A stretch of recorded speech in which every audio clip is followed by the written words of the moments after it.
অনুব্রত মণ্ডল জামিন পেলেন, তিনি ঘরে ফিরছেন বীরভূমে। সেই নিয়ে এই রাজ্যের মন্ত্রী ফিরহাদ হাকিম তিনি বলছেন যে বাঘ ফিরছেন। আবার দেখা গেল যে তার সঙ্গেই গ্রেপ্তার হয়েছিলেন যে ব্যবসায়ী, তারও জামিন হলো।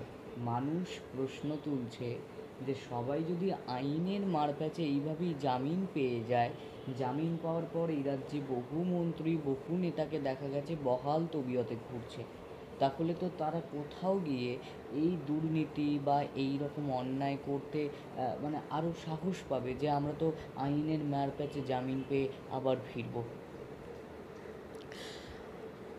কথা বলতে গেলে অত্যন্ত অকপটে একটি নিষ্ঠুর বাস্তব সত্যকে মানতে হয়। আইন ব্যবস্থা কখনোই কোনো সময়ই সমাজে সুব্যবস্থা এনে দিতে পারে না।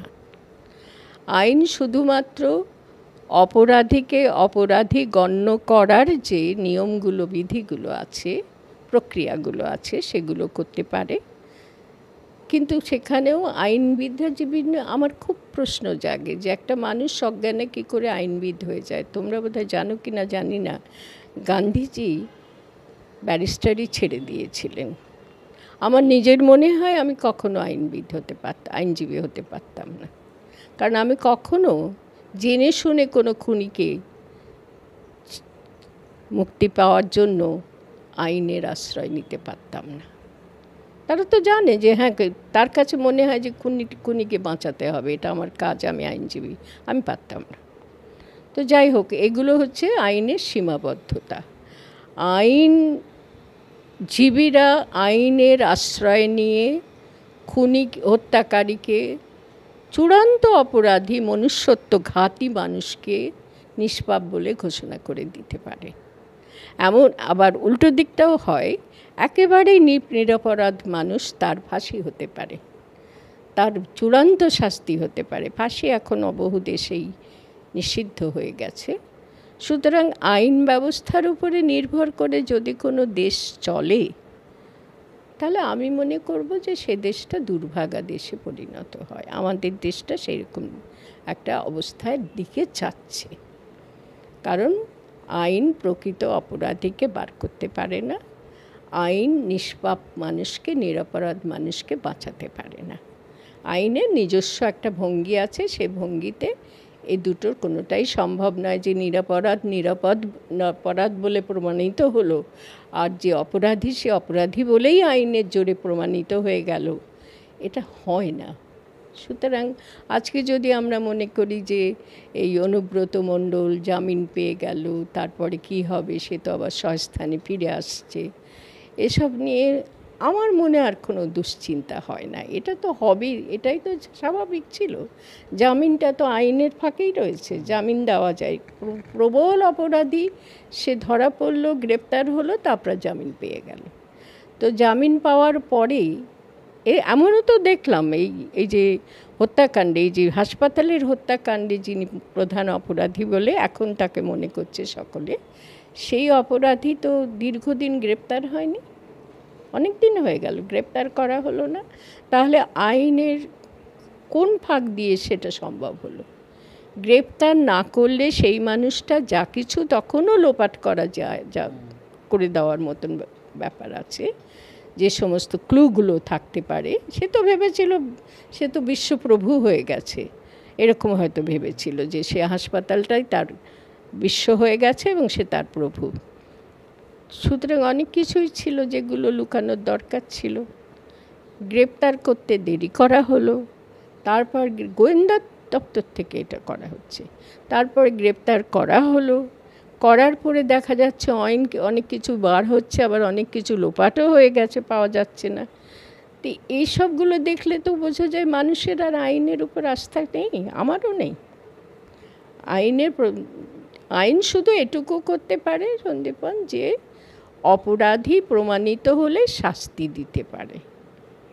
আমি বিশ্বাস করি শাস্তি দিয়ে অপরাধী মুক্ত বা অপরাধ মুক্ত সমাজ, মানব সমাজ গড়ে তোলা যায় না, কখনো না। ভয়ঙ্কর শাস্তি ধনঞ্জয় পেয়েছিলেন 2004-এ। সাল আমার মনে থাকে না 14ই একদম, আগস্ট। মনে থাকে না আমার একদম সাল, ইতিহাসে খুব কাঁচা সেই জন্যে। কিন্তু যতদূর জানা গেছে তার পরের গবেষণা কর্মে বেশ কিছু বিজ্ঞান জগতের বিদ্যা জগতের মানুষজন গবেষণা করেছিলেন যে এই মানুষটির কোনো অপরাধ ছিল না। চলচ্চিত্র দেখানো হয়েছে যে অপরাধ ছিল। চলচ্চিত্রে অনেক কিছু দেখানো যায়, কিন্তু এরা বোধহয় যতদূর আমার মনে হচ্ছে যে ইন্ডিয়ান স্ট্যাটিস্টিক্যাল ইনস্টিটিউটের কিছু বিদ্বজ্জনেরা, তারা এটা গবেষণা করে নানান দিক থেকে ঘেঁটে বার করেছিলেন, যতদূর আমার মনে পড়ছে, আমি ভুল হতে পারি। যাই হোক, মোট কথা পরবর্তীতে প্রমাণ হয়ে গিয়েছিল যে তিনি নিরপরাধ, ফাঁসি হচ্ছিল, আইনের বলেই সেটা হয়েছিল। তাহলে সেক্ষেত্রে আমরা আইনের উপরে কি করে নির্ভর করব? অনুব্রত মণ্ডল যতদূর জানি তিনি একটা অঞ্চলের প্রভু হয়ে দাঁড়িয়েছিলেন, এবং তার পশ্চাতে যিনি বিধাতার মতন কাজ করেছেন অদৃশ্য শক্তি হয়ে, তিনি আজও রয়েছেন। সেই অদৃশ্য শক্তি আমার রাজ্যবাসীর কাছে নয়, তিনি প্রবল দৃশ্যমান শক্তি, কিন্তু অনুব্রত মণ্ডলের পশ্চাতের অদৃশ্য শক্তি সেটা অদৃশ্য হয়েই রয়েছে, নইলে তো তাকেই ধরা হতো। আমি বুঝতে পারি না আইন কেন কোনো মানুষকে ছুঁতে পারে না কেন? এ প্রশ্ন আজকে করুক, মানুষ তুলুক। আজকে যে হত্যাকাণ্ড নিয়ে একজন অপরাধীকে নাছোড়বান্দার মতন তাকে এখানে নিয়ে যাওয়া হচ্ছে, ওখানে নিয়ে যাচ্ছে, আমরা দেখছি খালি গোয়েন্দা গল্পের মতন রহস্য সাজানো হচ্ছে। কেউ তো কোনো আইন তো তার কাছে যেতে পারছে না যিনি মূল হোতা। কিন্তু আইনের হাত তো অনেক লম্বা। হ্যাঁ, তারপরেও পাচ্ছে না কেন? এটা তো আমারও প্রশ্ন। একেবারেই কেন পাচ্ছে না? আইন কখনোই গোয়েন্দা গল্প যারা তৈরি করছেন, সেই গোয়েন্দা বাহিনী, তারা তো কখনোই সে ধারে কাছেও যেতে পারছেন না। প্রশ্নটা তো আমাদের তুলতে হবে। অদৃশ্য শক্তি তো সত্যিই তিনি নন, তিনি তো দৃশ্যমান। তিনি তো এই হত্যাকাণ্ডের পরে যারা আন্দোলন করছেন তাদের উপর শাস্তি নামিয়ে আনছেন। একটু আগেই তুমি প্রশ্ন করছিলে যে নানাভাবে অত্যাচারী বাহিনীকে নিযুক্ত করে দিয়েছেন। তো যার ফলে অনুব্রত মণ্ডল সম্পর্কে যে প্রশ্ন, আমি নাম বলতে খুব অপছন্দ করি, এই নামটি বলতে বাধ্য হলাম, তিনি ফিরে এসেছেন তার স্বস্থানে। এখনো ফেরেননি, ফেরার কথা। মানে জামিন পেয়ে ফিরবেন, তার স্বস্থানে ফিরবেন। তার কন্যাও দণ্ডিত হয়েছিল, তিনিও ফিরেছেন। এদের আমার কি মনে হয় জানো, যে এরা তো সব হাতিয়ার, যার হাতের হাতিয়ার সেই তিনিই যদি আড়ালে থেকে যান, তিনি যদি ধরাছোঁয়ার বাইরে থেকে যান, অনুব্রত মণ্ডলের সমালোচনা কখনো তিনি করেছেন? তার অন্যায় কর্মকাণ্ডগুলো যে সত্যি অন্যায় কর্মকাণ্ড ছিল, তিনি যে ধ্বংস করছিলেন অঞ্চলটাকে, জায়গাটাকে, তিনি যে ভয়াবহ সমস্ত কাণ্ড খুব সদর্পে করতেন, অহংকারের সঙ্গে করতেন, যে পুরনো দিনের ডাকাত দল ছিল না, আমরা দুর্ধর্ষ ডাকাত, প্রবল বিক্রমে ডাকাতি করত, তো তার থেকে এরা কম কি? মানে দুর্দণ্ড প্রতাপও যাকে বলা হয়। হ্যাঁ, দুর্দণ্ড প্রতাপ ডাকাত, এবং সেই সব কালী পুজো দিয়ে ডাকাতি করতে যেত। আজকে আমরা কোন যুগে বসে আছি? সেই দুর্দণ্ড প্রতাপ ডাকাতদের অত্যাচারের যুগে বসে আছি। কি ভয় না পেত মানুষ ডাকাতদের? আজকে আমরা প্রযুক্তির রমরমার কালে আমরা এখন অনুব্রত মণ্ডলদের ডাকাত বললে তো আমার গলায় কেটে দেবে বোধহয় সকলে। দুঃখিত, আমি এই ধরনের কথা বললাম বলে আমি মার্জনা চাইছি। কিন্তু এরা তো এখন আধুনিক কালের দস্যু শ্রেণীভুক্ত মানুষ বলেই আমি মনে করছি, কারণ এরা ডাকাতি করছে মানুষের মনুষ্যত্বকে, ডাকাতি করছে মানুষের বিবেককে, একেবারে মানুষের মধ্য থেকে বিবেকটাকে ডাকাতি করে বার করে নিচ্ছে, বোধ অনুভূতিটাকে ডাকাতি করে বার করে নিচ্ছে।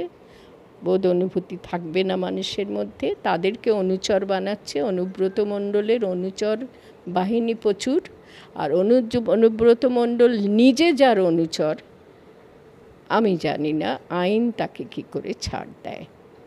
আমার এই প্রশ্ন নিরীহ প্রশ্ন, কিন্তু যুক্তিসঙ্গত প্রশ্ন বলেই আমি মনে করি, বিশ্বাস করি।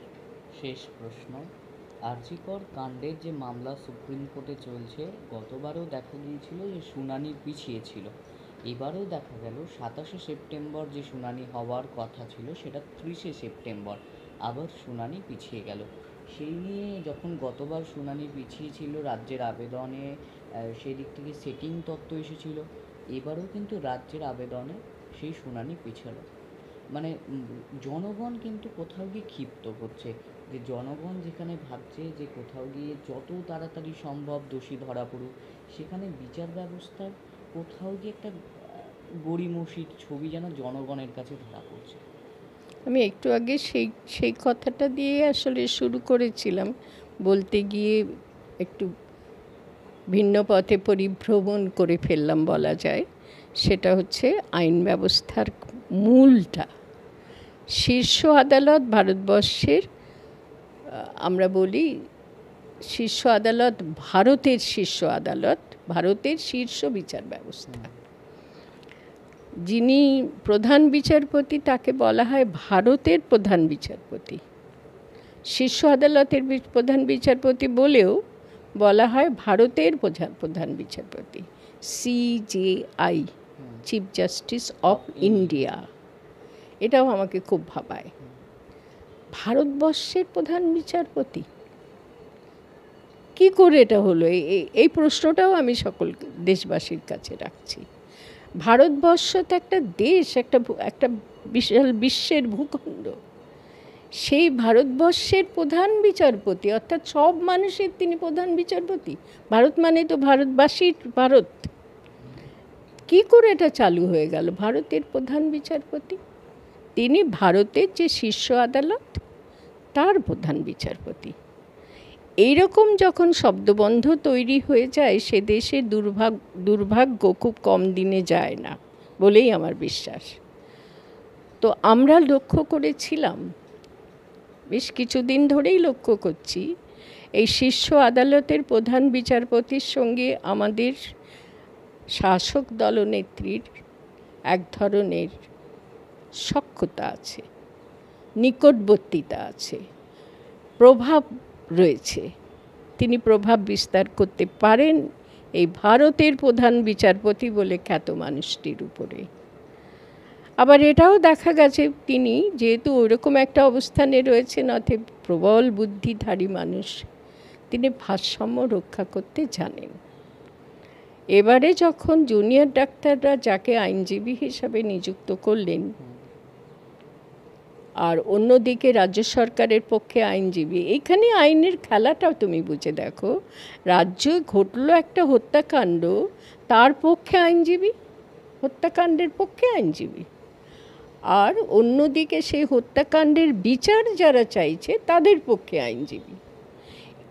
এটা আমি না কিছুতেই, আমি একজন মানুষ, আমার কাছে মনে হয় যে মানুষ এইরকম খেলাও খেলতে পারে।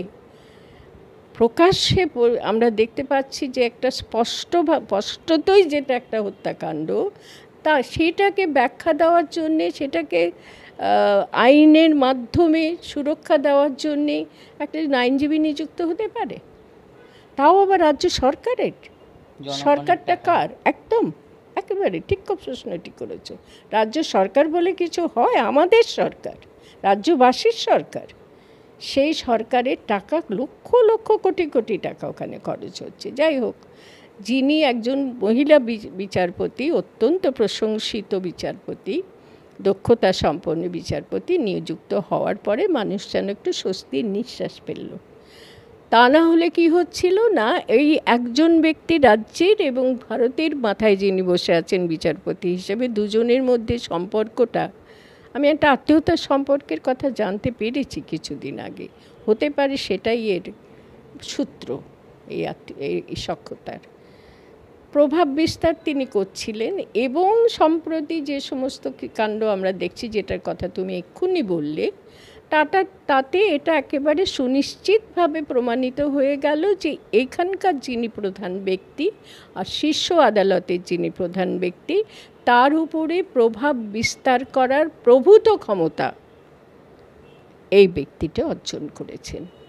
তা না হলে শুনানি পিছিয়ে যাওয়ার প্রশ্ন ওঠে না, কোনোভাবেই প্রশ্ন ওঠে না। বরং যত দ্রুত করা যায়, যত দ্রুত এ নিষ্পত্তি করা যায়, আইনের দিক থেকে সেটাই কাম্য এবং জনগণের দিক থেকে সেটাই কাম্য, সমস্ত রাজ্যবাসীর দিক থেকে সেটা কাম্য, পরিবারের দিক থেকে সেটা কাম্য।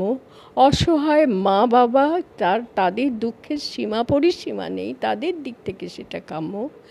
এবং যারা মনুষ্যত্ব নিয়ে বেঁচে থাকতে চায়, মানুষ পরিচয়ে জগতে বিশ্বে বেঁচে থাকতে চায়, যে অন্য নিকৃষ্ট প্রাণীদের থেকে আমরা উৎকৃষ্ট প্রাণী মানুষ, তাদের কাছে কাম্য।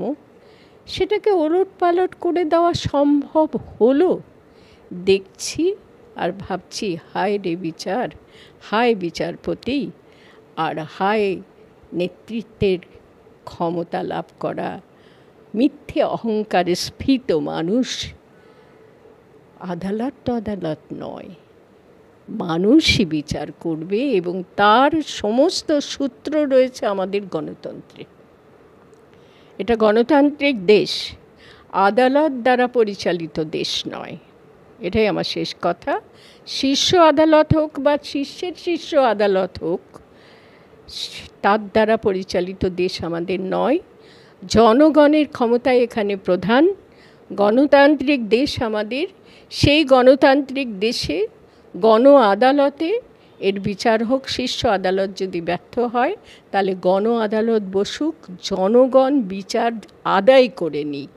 সেটাই হওয়া উচিত বলে আমি মনে করি। এবং তা যদি দেশের জনগণ সম্ভব করতে না পারেন, তাহলে আমি মনে করব দেশের জন্যে আরও দুর্ভাগ্যের দিন অপেক্ষা করে রয়েছে, প্রতীক্ষা করে রয়েছে। কারণ যারা ক্ষমতা পেয়ে ক্ষমতার যাবতীয় অপব্যবহার করতে সফল হয়, তারা যে কোন চূড়ান্ত অপরাধের জায়গায় গিয়ে পৌঁছতে পারে, তা হয়তো এখনও আমরা অনুমান করতে পারছি না, অথবা অনুমান করেও কিছু করতে পারছি না। অবস্থাটা এরকম।